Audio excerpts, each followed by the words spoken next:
Yo, what's good, guys? It's your boy Eric checking back in with you. And who thought I'd be making wrestling videos in 2022? Not me at all. But I'm back, and here are a couple news stories that I care about.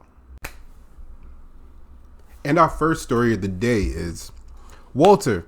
If you don't know, he just debuted for NXT 2.0. He got a sudden name change after his match with Roderick Strong, which was really great. He now goes by Gunther. WWE changed his name to Gunther Stark. Only problem is Gunther Stark was a Nazi U-boat commander. It's just like WWE. You have billions of dollars, so much money that it's ridiculous that like how much money you have. How much does it take to have somebody research these things? I understand. Well, I have an idea of why the name change happened. Not so much because they just wanted to change his character, but because wrestlers get released all the time, right? What happens if Walter becomes a star, a bigger star than what he is, a mainstream star in WWE, and then they can't use, he gets released or he leaves, you know? Gunther Stark or Gunther or whatever his name is going to be is something that they want to own so that they can keep using it and not have to worry about once he leaves, you know, him being able to use that somewhere else, or, you know, him be able to use that like list to get bookings. But I don't think that situation happens with Walter. Can we keep it a stack? There are certain wrestlers, and I understand there have been a lot of cases in WWE where things should have worked, and they didn't, and Keith Lee being the biggest example. And I just think it's WWE does not know how to book Keith Lee.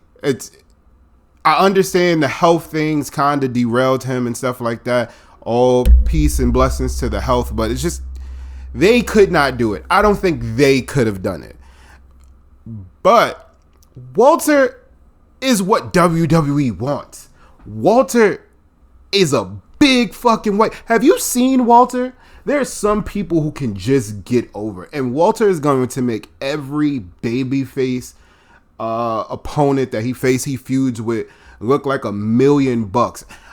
I do hope, and I understand why, because Roderick Strong versus Walter is a match that you would want to see. You want it to go that way. But I hope that in the future, and I know I dislike squash matches sometimes. Sometimes it's just good for people to look dominant as fuck.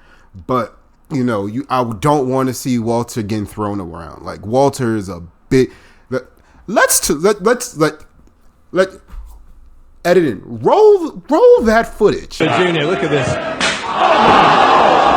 Look at that. That is a big dude. And if you've seen any of his matches before NXT 2.0 or NXT UK, even his indie stuff has all been great. Walter is really, really great. And I think he's going to be able to get over whatever name they give him. I don't like the name Gunther. I wish they would have done more research. But that's just my opinion on it. I love Twitter. And here's a couple things from Twitter. HBK, Bruce, I don't think a name change is needed. Bruce, Walter doesn't sound main event enough, pal. We need something more. HBK, we got it right for 3 years. Bruce, how about a Nazi U-boat commander named Gunther? It literally prints money. Name changes are not that bad. Look at Daniel Bryan. For a quick minute, before I finally got back and really snapped my brain into it, I was still calling him Daniel Bryan when it's Bryan Danielson. How many people still call Seth Rollins Tyler Black? Don't. Sometimes people just make the names work. Gunther, you know what? Walter could probably do it as long as they don't put him in a sombrero and have him doing like the shit they did with Kozlov. Walter's gonna be fine. And to our next story of the day, a wrestler that I actually really, really like and I'm happy to see is out of retirement, Charlie Haas. I always really like Charlie Haas' work. The biggest thing I think that's going to plague him a little bit, it might not, because I feel like people like Charlie Haas are always training, is going to be the ring rust. Working these matches, taking these bumps again, because I think he's almost like 50. I think so. Charlie Haas could be 36, and I'm just throwing mad age onto him. But I think he's like 48, 49, 50, like up there. But I still think that his style is going to work. I think he's a great technical wrestler. I would love at some point to see Charlie Haas versus Chad Gable if WWE can make that happen for a little bit. I would think that's pretty dope. I know he's going to probably be on GCW. Hope he does a stint in AEW. Hope that he can fly out, maybe do a couple shows in Japan.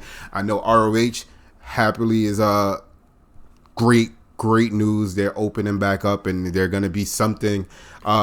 April, they have a show coming up.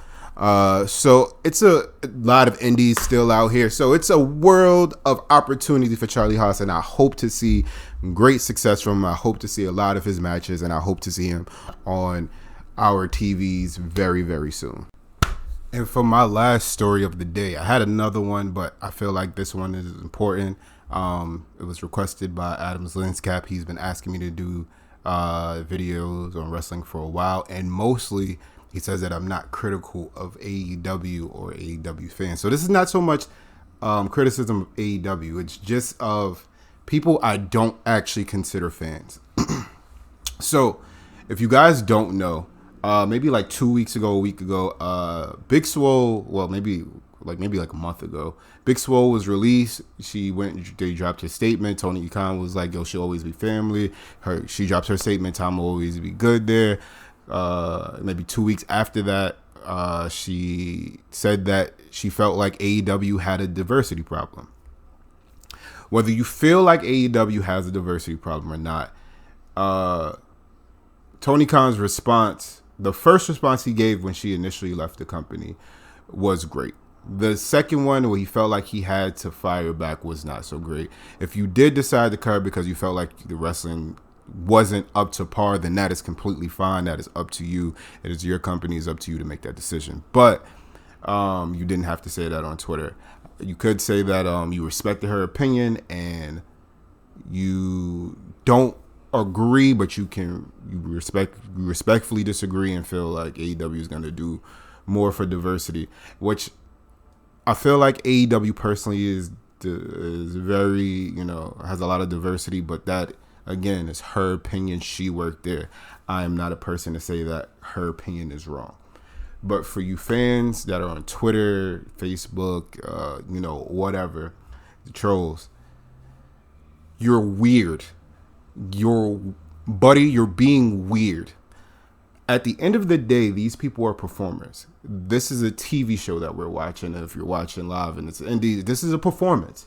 It is a very high risk performance, but at the end of the day, it's a performance. It's a TV show. Behind the characters are actual people. Some people play up their character on Twitter, in their heel or whatever persona. Some people take it personal, but when you go out of your way, and I'm talking about in terms of Big Swole or any wrestler, but mostly Big Swole right now, to go out of your way to send death threats, all different types of messages, just saying very, very horrible things.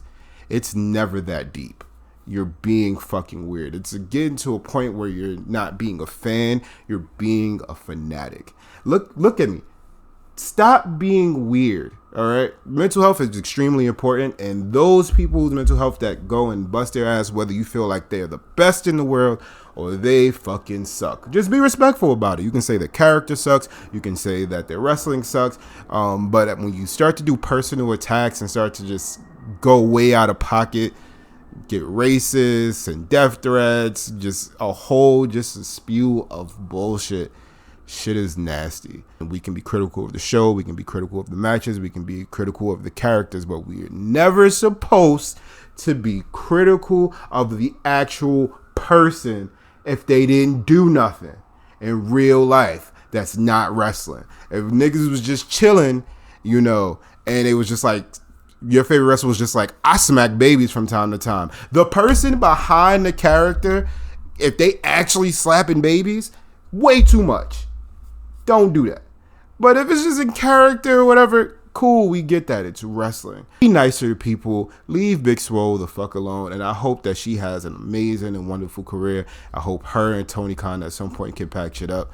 and can talk about it behind the scenes. I know Leo Rush was very, very vocal about how he felt that that Tony Khan shouldn't have responded to her. But people, fans, stop being fucking weird. That's weird. Stop being very, very nasty. You don't have to. You don't have to. I promise you don't. These people, you don't. I promise. And guys, that is a wrap. Thank you for tuning into the video. I hope that you rate or like the video. I'm old, so I'd still say rate, comment, and subscribe. So like the video, comment, subscribe. Let's talk about, what do you think about the Walter name change? I don't think it's a big deal, but a lot of people think that. So thoughts in the comments. Talk about it a little bit. I'm Eric. It's been great. If you got to this point in the video, I'm glad that you watched it, and I love you guys. Peace. A couple wrestling stories. Fucking plane. When I finally decide to make a video, fucking plane is trying to ruin it. But